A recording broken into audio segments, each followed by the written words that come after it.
అయిపోయింది. దేవుడు అంటున్నాడు, నీకు ఇంతకాలం నువ్వు నన్ను నమ్ముకొని కూడా ఇంకా నువ్వు అనుమానిస్తున్నావు అంటే ఇక నేనేం చెప్పాలి నీకు? తోమాతో అంటున్నాడు, తోమా 3.5 సంవత్సరాలు నాతో నువ్వు ఉన్నావే, నేను ఎన్ని అద్భుతాలు చేశాను, ఎన్ని ఆశ్చర్యమైన కార్యాలు చేశాను. తోమాకి ఏం తెలుసా?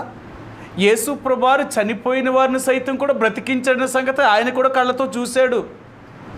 నేను చూడకుండా ఏమీ లేడు, ఎన్నో అద్భుతాలు చేశాడు.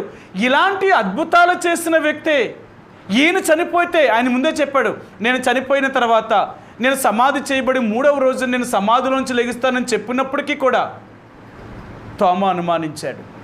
అంతేకాదు తన శిష్యులకు కనిపించాడు, తక్కిన వారికి కనిపించాడు, ఎంతోమంది కనపడ్డాడు. యేసు మాకు కనపడ్డాడు అని చెప్తున్నారు వాళ్ళు. కానీ ఇతను మాత్రం నమ్ముతా లేదు. నేను అతని చేతుల్లో